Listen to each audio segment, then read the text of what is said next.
안녕하십니까? 자, 이번에 여러분들이 경비업법 두 번째 시간입니다. 이번 시간부터는 챕터 2의 경비업이라고 하는 것을 들어가게 됩니다. 좋게 말하면 본론으로 들어가게 되는 것이죠. 이 본론으로 들어가시게 되면 제1조부터 소위가 되기 시작합니다. 누차 말씀드리지만 교재 맨 뒤에 있는 조문을 이렇게 보시면서 같이 보시는 것이 좋고요. 가능하면 앞에서 이미 1강에서도 말씀드렸던 것처럼 이 국가보험정보센터에서 3단 비교가 되어 있는 그 형태로 법률을 중심으로 해서 출력을 해가지고 이렇게 넘기면서 보시는 것도 도움이 됩니다. 여러분들이 편하신 대로 일단 어쨌든 간에 조문을 꼭 보시라고 제가 부탁을 드립니다. 그리고 여기에 나와 있는 챕터 2번부터 들어갈 때 보면 내용이 밑줄이 그어져 있고요. 그리고 어떤 내용에는 가로에가 가입표 혹은 동그라미와 같은 이런 내용들이 붙어있는 부분이 있습니다. 이런 부분들은 주로 기출문제가 집중되는 부분들이다 이렇게 생각하시고 거기를 주의해서 봐주시면 되겠습니다. 자, 그리고 이제 이렇게 강의를 했음에도 불구하고 조문에 변경이 있다거나 혹은 중요한 공지사항과 관련된 부분들이 있으면 에듀핏 사이트에도 물론 들어가겠지만 제가 운영하는 카페에도 여러분들이 이제 그런 내용들을 같이 올립니다. 그래서 여러분들이 국가보험정보센터나 아니면 이 회사의 사이트 공지사항이나 아니면 제 카페나 이런 데를 한번 보시면서 꼭 이렇게 변화하는 조문들 그리고 변화되는 내용들을 한번 참고를 해 주시면 감사하겠습니다. 자, 그러면 챕터 2의 경비업이라고 하는 부분이죠. 거기에 제1절 목적입니다. 이거는 이제 경비업법 제1조 목적과 관련된 부분이죠. 경비업법은 경비업의 육성과 그리고 발전과 그 체계적인 관리에 관하여 필요한 사항을 정함으로써 경비업의 건전한 육성에 이바지함을 목적으로 한다. 이렇게 되어 있습니다. 이 경비업법이라고 하는 건 당연히 경비업을 발전시키고 체계적으로 관리하기 위해서 만든 법입니다. 그렇기 때문에 그 취지를 소개를 하고 있는 것이죠. 근데 제1조 자체가 시험 문제가 많이 나오거나 그러지는 않았습니다. 그 취지를 여러분들이 말 그대로 이해하시면 되리라 이렇게 보고요. 그 다음 제2조를 보겠습니다. 제2절이죠. 제2절은 경비업법 제2조 정의 부분을 소개하고 있습니다. 이 부분은 시험 문제가 굉장히 많이 나옵니다. 별표는 3개짜리이죠. 먼저 경비업의 정의입니다. 경비업이란 경비 업무의 전부 또는 일부를 도급받아 행하는 영업을 말합니다.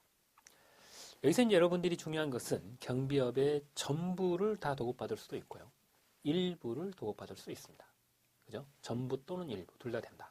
그 다음 또 하나의 중요한 단어는 도급이라는 단어입니다. 도급은 민법상 계약의 일종입니다. 도급 계약이죠. 여러분들 알다시피 일정한 일을 아래 조직이나 혹은 다른 사람에게 일정한 일을 시키고 그 일을 다 하면 그것에 대해서 일정한 급여 혹은 대가를 지급하는 형태의 유료로 이루어지는 하나의 계약을 도급이라고 말합니다. 그렇기 때문에 실제로 객관식 문제를 보면 가로놓기형 문제로 도급이라는 단어를 찾아서 체크하게끔 하는 그런 문제들도 있다는 것을 알고 계셔야 됩니다. 물론 이 도급이라는 단어는 여러분들이 1차 시험을 걸쳐서 오신 분들에 있어서는 법학개론에서 민사 관련 부분에 도급이라는 단어를 아마 배우고 오셨을 수도 있습니다. 네, 그래서 이해하실 수 있고요. 그 다음 방금 전에 이제 경비 업무의 전부 또는 일부를 이랬어요. 이랬을 때 경비 업무가 도대체 뭐냐? 이랬을 때는 시설 경비 업무부터 특수 경비 업무까지 이렇게 소개를 해드립니다. 이 부분에 있어서 여러분들이 이제 특히 주의하셔야 될 것은 이제 두 문자로는 신호기 특설이다 이렇게 외워라 이렇게 말합니다. 신, 호, 기, 특설 이렇게 표현을 합니다. 그죠? 그래서 여러분들 이제 안에 내용들을 잠깐 확인을 한번 해보죠. 신, 호, 기, 특설입니다. 신자는 여러분들이 보시다시피 신변보호를 가리키는 말입니다. 그죠? 신변보호를 가리킨다. 그죠? 그 다음 호는 여러분들이 보시면 호송경비입니다. 물건을 옮기는 호송경비 업무를 가리키고 기는 기계경비입니다. 그죠? 기계경비이고 특은 특수경비입니다. 특수경비이다. 그리고 설은 시설경비를 가리키는 말이죠. 그래서 이런 형태로 보게 되면 이 경비의 종류는 5가지가 되어집니다. 이런 5가지를 우리는 통틀어서 경비 업무 이렇게 우리가 표현을 하고 있는 것이죠.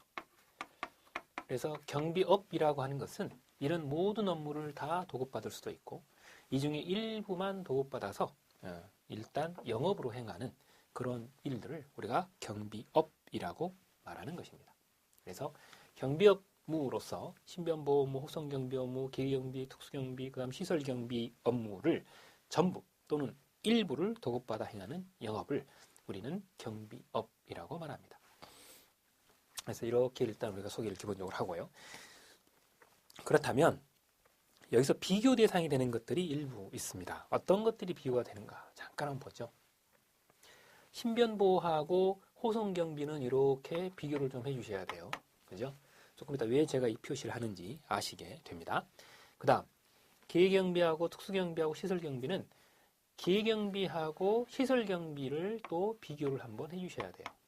조금 이따가 왜 이 말씀을 드리는지 아시게 됩니다. 자, 바로 한번 보죠. 먼저 호송경비하고 신변보호를 보겠습니다. 이 교재를 보세요. 호송경비라고 하는 것의 개념을 보면 운반 중에 있는 현금, 유가증권, 귀금속, 상품, 그 밖의 물건에 대하여 그랬어요. 여기서 포인트가 되는 단어는 운반 중인 물건이라는 겁니다. 아주 고가 혹은 그 외에 가치가 있는 이런 물건에 대해서 그렇죠.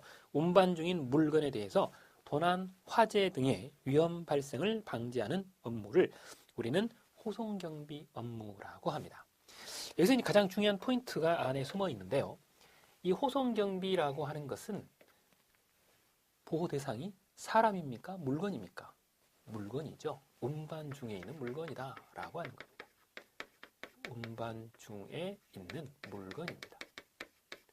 있는 물건이다. 그래서 포인트는 물건이라는 데 있습니다. 그 다음 신변보호 업무를 보겠습니다.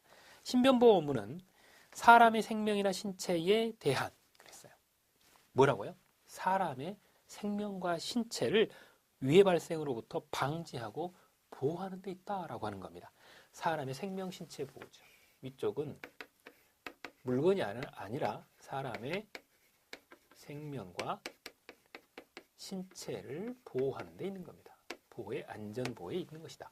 즉 사람을 타켓으로 하는 것입니다. 그래서 신변보호는 사람이 대상인 것이고 호송경비는 물건이 대상인 것이다 라고 말합니다. 그래서 객관식 문제를 보시게 되면 호송경비에 있어서 대상이 물건이기 때문에 사람으로 이걸 표시하시게 되면 틀립니다.